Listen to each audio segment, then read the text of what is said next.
Rewind, Your Week in Review, is sponsored by the Wisconsin Realtors Association, bringing Wisconsin communities to life with great homes, businesses, and neighborhoods.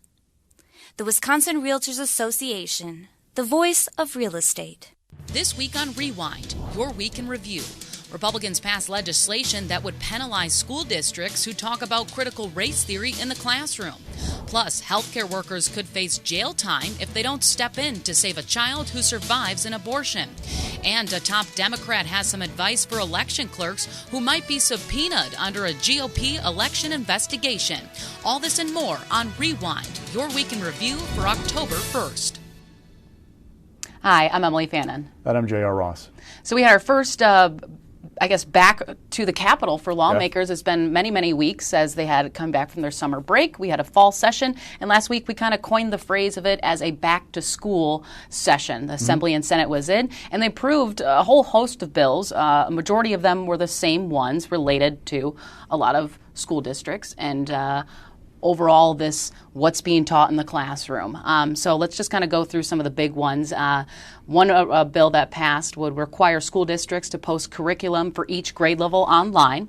There was another one that would require DPI to create a portal, in a sense, for districts to publish how they spend their money. Critical race theory, we've been talking for weeks now. That did just pass the Assembly, did not come up in the Senate, which bans concepts such as systemic racism and implicit bias. And of course, there was pushback from Democrats. Let's first just hear a little bit about the debate on the legislation that would require DPI to create some type of website to show how districts are spending their money in the classroom.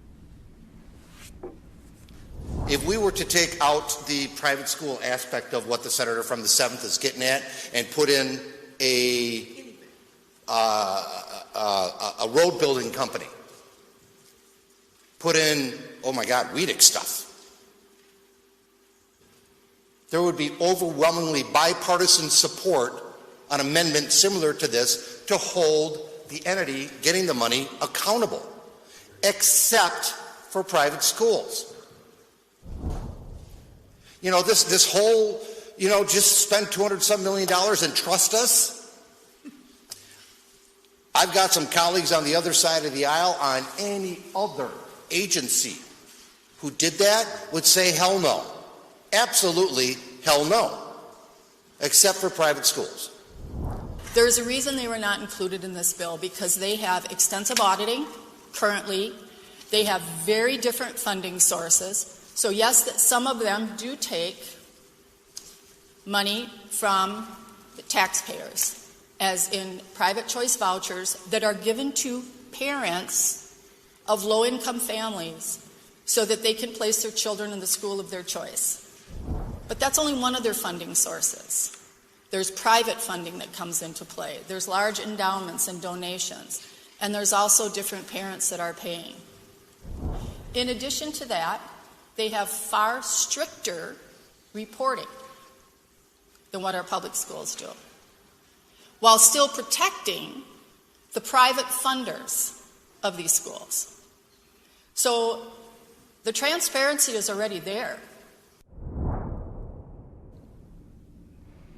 So we just heard from both sides there. They did pass all these bills related to education, what's taught in the classroom, but we kind of know the fate of those. Governor Evers is likely to veto those. Yeah, there's a confluence of factors going on right now. One, you have this energy of parents who are unhappy about mask mandates, right? They're like raising ruckus at school board meetings. You have parents who saw the classroom in their living room this past year with COVID and virtual learning, and just that energy of that stuff. And Republicans feel like this is an issue, or these are issues that pull well with voters, that they want to see more transparency, want to see more school in the classroom. They're trying to capitalize upon it. But when you rush, sometimes you create issues. So, for example, there's a civics bill that was on the floor in the Assembly. It would have new civics curriculum. The original version of that bill would require private schools to teach the curriculum. There's a problem when you have that provision, because you somehow managed to have WEAC, the state's largest teachers union, Wisconsin Family Action, the Catholic Conference, Americans for Prosperity, and School Choice Wisconsin all registering opposition to the bill because they don't like that. Now, it was amended on the floor to remove the requirement for private schools, but still have it for schools in the choice program. still drawing opposition from those groups. That's an example of where they're trying to get this stuff done, and maybe a couple of the details are getting muddled in the process, knowing that may not get signed by Governor Evers. The critical race theory bill, a little brouhaha this week because Chuck Wickers, who's a reporter from Muskego, author of the bill, co-author of the bill, he has an addendum to his testimony for the committee that has more than 80 words and concepts that, if taught, would ban the bill. That list includes white supremacy, anti-racism, patriarchy, things like that. To Democrats, this is the quiet part out loud. It's not about just banning this graduate level course in college being taught in grade schools. It's certain words and phrases. But talking about race in general in schools. Now, one person's list does not mean that everybody thinks that's what the bill should do, but it is an example of where some of the backers are at when it comes to this discussion, what they're pushing. Now, that bill's not going to come into law. Governor Evers is going to veto it. But what I'm getting at is they sense this energy. They're trying to capitalize upon it because they can keep that harness until next year. It helps in the elections. And I was going to say that it could attract suburban voters too, which over the years Republicans have struggled with when they, just on the borderlines, those. And they're Trump trying to has not been capitalize great for those guys, suburban voters. Look for ways to get them back. And this is a great way to do it. Also, you can put Democrats on the defensive a little bit because why don't you like transparency? Why don't you want to have schools post how they spend their money? Why shouldn't I, as a parent, know what's going in my kid's classroom? There's that balancing act for Democrats of allowing teachers to teach while giving parents, comfort of what they know is going on in their classrooms. And just that overall oversight of, I know what's going on, and having that comfort that, okay, I could send my kids to school and I can trust what's going on behind closed doors. Another big debate on the Senate floor was a whole host of abortion bills. One of the big ones would, in a sense, penalize healthcare workers if they don't step in to save a baby if it is born alive after an unsuccessful abortion. And they're also bringing back another one that would require doctors to inform women that chemical abortions may be reversed after the first of two doses, So one of these big ones is called the Born Alive Act. None of these bills are new, right? I mean, most of them have been brought up before, or maybe one is the one new. There's one new one, excuse me. 3 have been vetoed already. 3 have been vetoed. So this goes along the sense that we keep talking. It's pumping up the base of the Republicans, so they have these talking points that, look what we did. Evers is running for re-election. He's the one that stopped them. Well, also, there are some new members in the 2 houses from 2019 when these things were vetoed last time. What this does is give new members a chance, if you are an anti-abortion advocate, to show the anti-abortion groups you're on board for the fight because you voted for these bills. Those groups play a large role in elections, by the way. If you are a Democrat, Republicans can try and put you on record about maybe an uncomfortable vote for you on a certain abortion bill. And it sends a message to the anti-abortion groups from Republicans of, even though we're not getting these things done because of Evers' veto authority, we're going to still fight the good fight for you guys and keep pushing this issue. And oh, by the way, if there's a different governor in 2023, you can expect these things to come down the pipe from Republicans in the legislature. Let's hear a little bit about the debate on the floor among these bills. I can say with confidence, no matter where you fall in the spectrum of pro-life to support abortion, all of us should want a newborn to receive immediate, life-saving medical care. Who could oppose that? According to the CDC, over the last decade, there were upwards of 588 infant deaths that occurred after a child was born alive. More surprisingly, only 5 states collect such data. To say this does not happen is just plain false. This bill does not restrict access to an abortion or to the abortion itself. The bill only addresses what can happen after the abortion, in those precious moments after the newborn survives. Deciding not to let vulnerable, defenseless newborn die is not anti-abortion, it's anti-murder.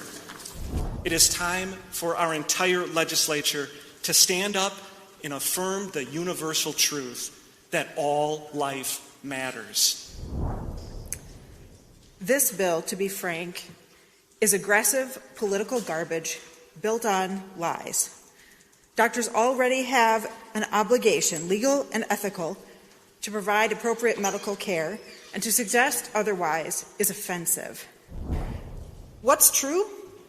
is that healthcare organizations that represent the actual clinicians oppose these bills. They understand it is not attempting to advance the health or well-being of women and babies. It's attempting to divide us using inflammatory, false rhetoric so that we can further an anti-choice agenda. We want to push abortion out of reach, shut down clinics, and throw providers and people who help women have abortions in jail. This body has a really unfortunate track record when it comes to actually helping women and babies.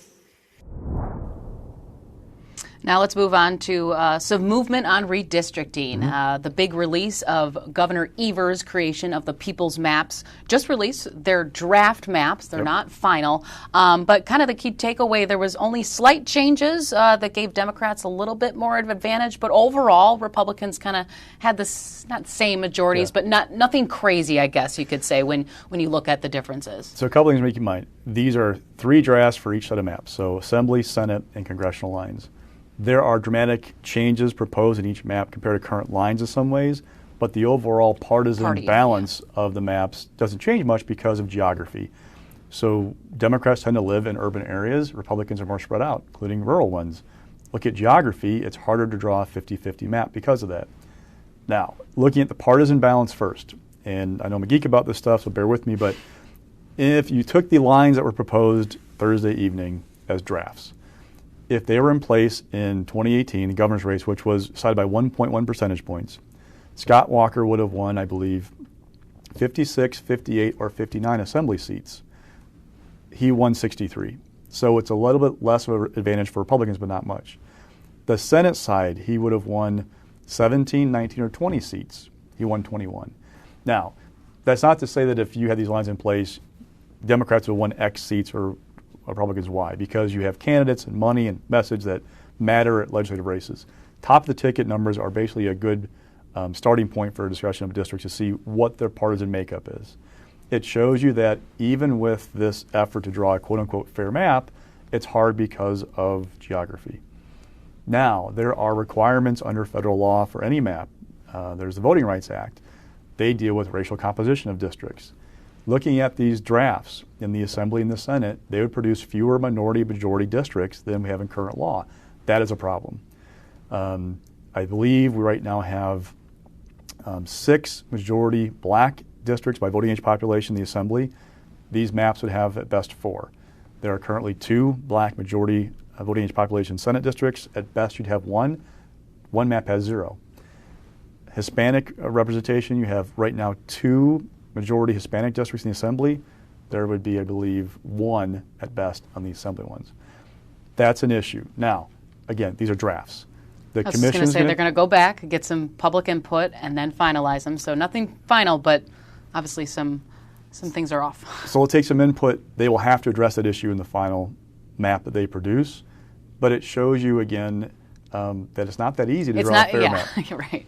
And if you look at congressional maps, so the best map for Democrats actually was, there was a 4-4 map that, again, top of the ticket numbers from 2018, a 50-50 race. Democrats would have won 4 seats, or Evers would have won 4 seats, and Walker would have won 4.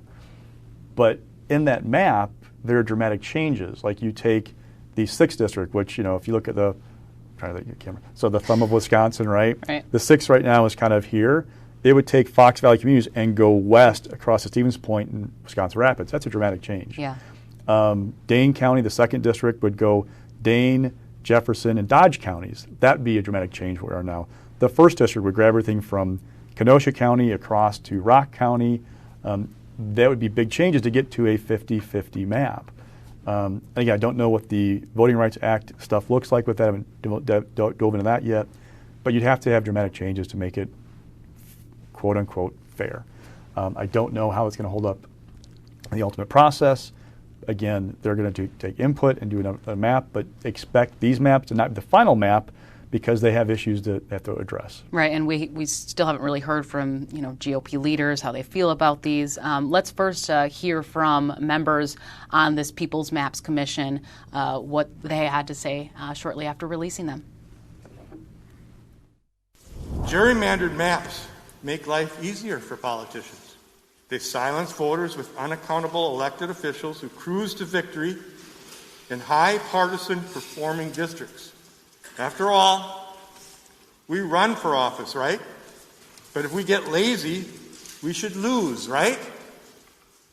Gerrymandering creates lazy, unaccountable legislators who serve as long as they want. The senator lost his seat in the assembly in 2010, and the very same districts that he ran in 2008. So I think we underestimate the electors' ability to change their minds and to vote their conscience and vote how they see fit. We don't take anyone for granted. None of our constituents are ever taken for granted. We do not get lazy, and we are not unaccountable. Now, talking about all this redistricting stuff before we get to the next, I guess, big story with the election investigation, Republicans on the floor did pass a resolution that would basically retain existing current maps. Governor Evers, of course, said also shortly after they announced that resolution that it's very unlikely he would sign the maps that would basically have the same exact makeup. The big question is, when are they going to pass the maps? I've interviewed both Robin Voss and Devin Lemieux, and they haven't committed to a timeline. And the question is, if the longer you wait, why wait, right? Why? And because then we just inch closer to another election, too. So October 15th is a cutoff for input to the legislature website for the public about what a map should look like. The theory I've heard is that the longer Republicans wait to pass a map, the more it puts pressure on a court, which is ultimately going to draw the map, right, to pick a map versus drawing a map itself. So remember we talked about courts are not really good map drawers because they don't have the expertise. Yeah. So maybe that's the idea. But then if you do that, do you bring back the possibility of the federal court getting fired up again? Because after we taped last Friday, the Republicans went to the U.S. Supreme Court and said you should shut down the federal case because the state Supreme Court's taking this redistricting lawsuit, so shut down what's going on in the federal courts. Federal courts have deadlines the next couple of weeks to have feedback about should they pause, should they defer to the state Supreme Court. But again, if you wait, what's it do that court battle and how's it fired And we back know up? they don't like coming back during election year, too. So it's like, okay, October 1st, what do you want to come back November? We'll see. December? I mean, it's rare, but they have come back in December before during the lame duck session. And just today, we heard some updates on the election investigation. Gableman, sorry, I should name him, former Supreme Court Justice Michael Gableman issued his first subpoenas.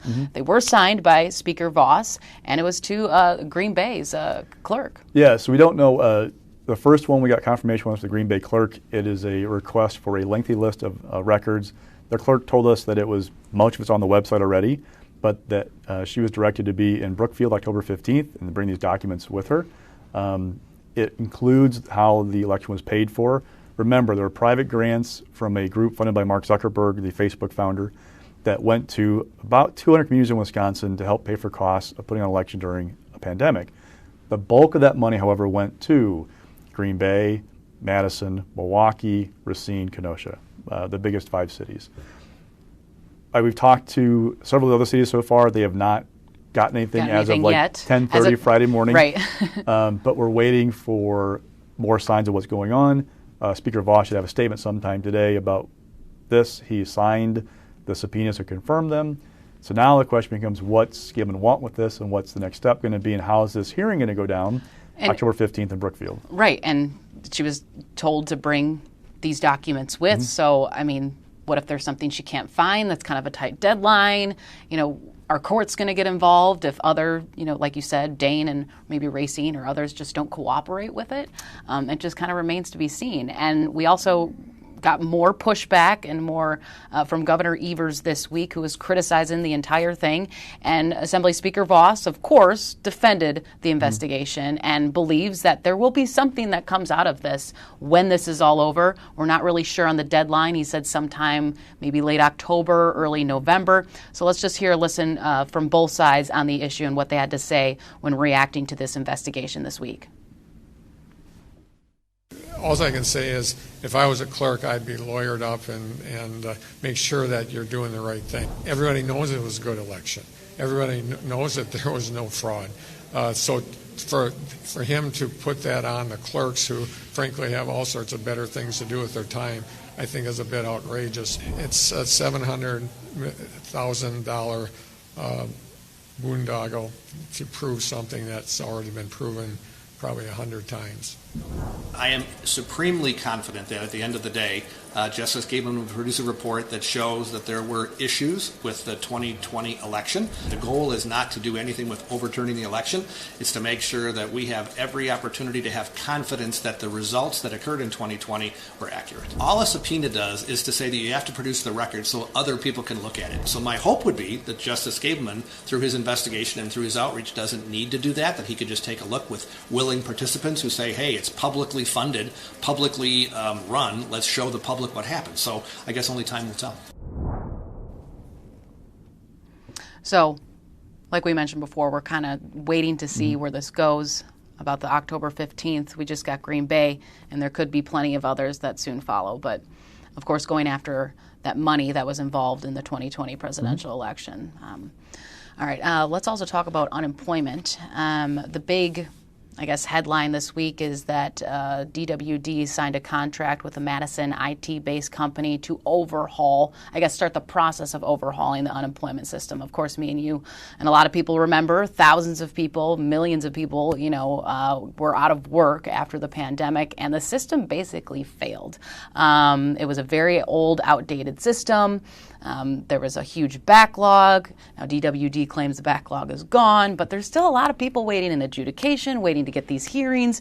DWD here was trying to take a victory lap, say, hey, look what we're doing. We're working on this. We're going to make some corrections. But with anything with unemployment, we know it's a hot topic that's going to be going on in the 2022 races. Republicans were very quick to criticize just how long, in a sense, it took for Governor Evers to direct the federal funds to get this, IT partnership to start revamping the system. So let's first hear from both sides on this issue about this next step in the process.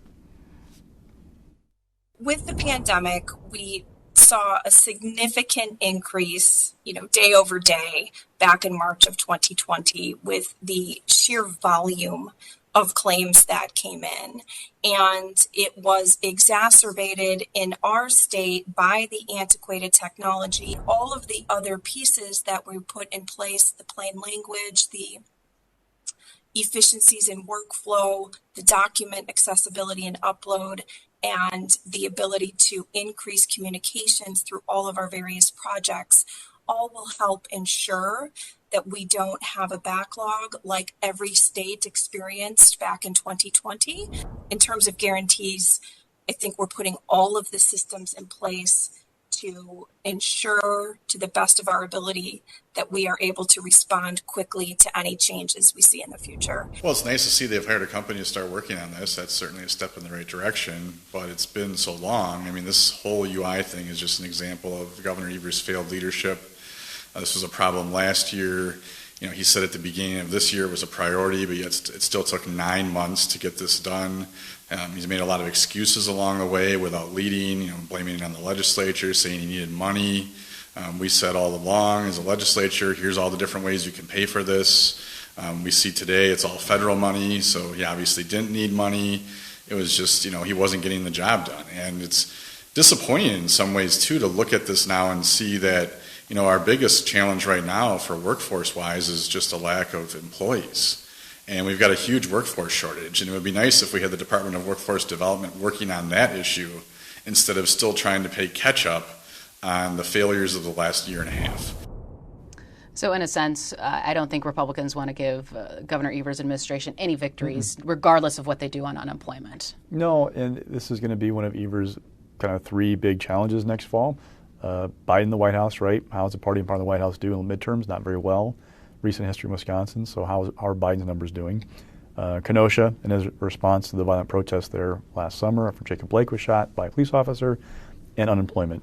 I mean, the ads write themselves. The thousands of people who waited months and months and months to get their claims filled, There's still a backlog of, 13,000 appeals Mm-hmm. right now, somewhere around that neck of the woods. More than 15,000 are just waiting for their Yep. appeal to get Thank you. approved or denied, and then 12,000 people stuck for their case to be reviewed by an adjudicator. So there are issues there, and the people in the commercials are going to be very sympathetic about what they went through and how they waited all this time for money during a pandemic.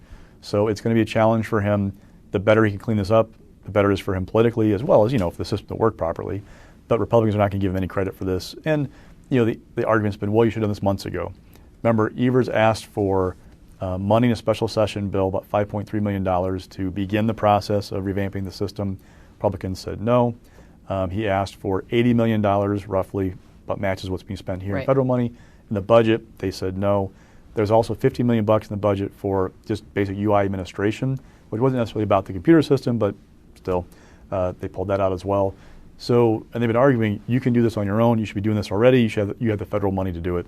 Now it's getting done just with a different pot of money. And important to note there, too, when he was asking in a state address calling a special session in February, states didn't get federal funding, the next round, I should say, until late March. Yes. So he didn't really have any money. Also, it was right the next day after DWD made these announcements, a group of Republicans introduced a bill that would basically help those that were recently kicked off their unemployment benefits and team them up with job seekers, one-on-one interviews. Hey, you just lost your benefits. Let's find you a job. This goes on to the, address workforce issues. So interesting bill here by Republicans that they kind of want to, help DWD connect people with jobs, but the bill also would require DWD to jump through a lot of hoops and make a lot of changes in order to do that. Yes. All right, so let's get to stock picks. First one rising is Craig Thompson. So insiders have said for months, if you put Craig on the floor of the Senate, he'd pass. The question is how many Republicans vote against him. They were right. He had 4 no votes by Republicans. We talked last week about Dawn Krim and how she made out a committee all of a sudden. The Senate basically decided it's time to do our job when it comes to confirmations. These are the governor's cabinet picks. Let's roll. There were people I've been told that were advocating for Craig, saying, look, he's doing a good job. We get great feedback on our district. We should get him done. The big hang-up for Craig Thompson were a couple of things. One, he worked in the road building industry before he was appointed DOT secretary. Some Republicans thought that was a conflict. 2, the road building industry funded ads against Republican Senate candidates in 2018. There was some hurt feelings about that and felt like maybe there was a little bit of a rift with Craig over that. He assured people that that wasn't him, but that said, it was the industry he was in, so that caused an issue. But you saw Craig, Dawn Krim, Missy Hughes at Weedick, and Romansky Dadcap all fly through, all on big votes. So there's some signs of normal order in the Capitol again. Right. Can't get some bipartisanship, right? Yeah. There's a little glimmer of hope. And mixed this week is addresses with constitutional officers, because there's a new attempt to basically have the governor appoint these instead of them being elected by the people of Wisconsin. Yeah, this constitutional amendment would have to pass back-to-back sessions, then go to voters for a referendum, would have them appointed and subject to confirmation by the Senate for 4-year terms. I don't know if it's going to get any legs. I don't know if there's enough support to pass the amendment, number one. Number 2, it's coming 2.5 years after voters rejected, 3.5 years after voters rejected, eliminating the Treasurer's Office. So that's kind of an issue. But it goes back to this question, besides the DPI superintendent, what do you do with a state treasurer and secretary of state? They've been stripped of their powers for over years and years and years. So what do you do with them? Do you start restoring powers? Do you just leave them hanging out there with nothing much to do? It is definitely a question. Now, the Institute for Reforming Government, which is a conservative group, they've advocated for abolishing the Elections Commission and putting elections back under the Secretary of State. I don't think that has a lot of legs right now, legislature.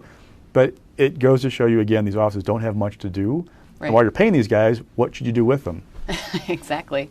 And I guess falling this week is this bizarre case of Ryan Owens, who is running as a Republican for Attorney General, centering around some podcasts that he previously, years back, in a sense, criticized President Trump. And we've talked about this a million times. I want to say that you really got to align with President Trump if you want to make some gains in any Wisconsin race or national race for Republicans. So Ryan was the director of the Tommy G. Thompson Center at UW-Madison.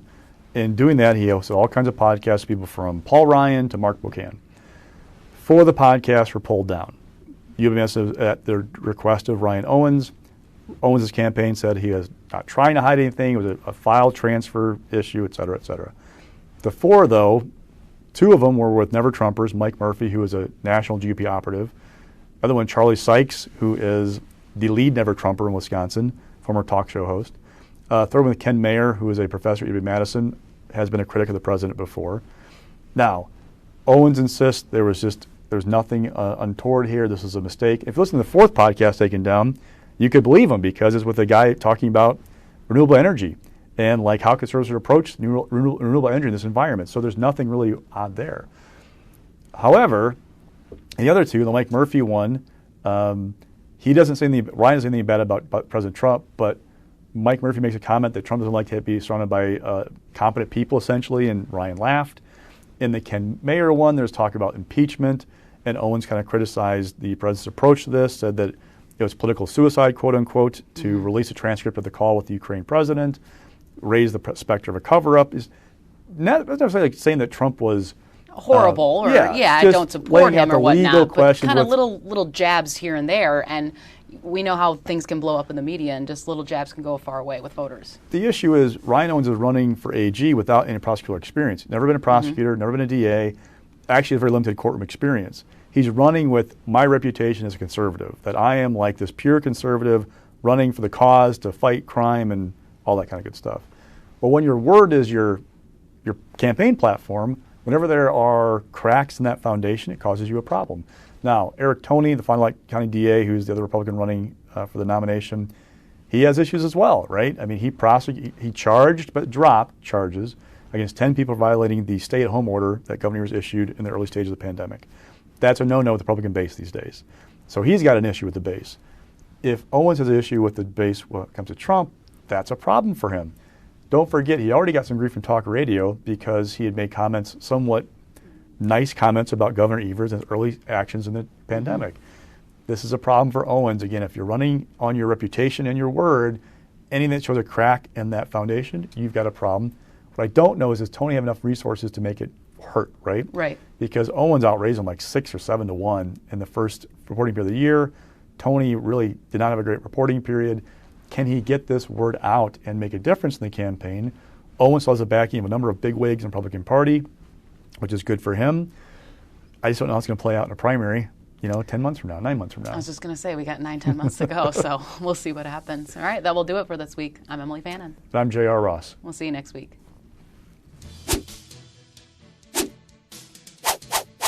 Rewind.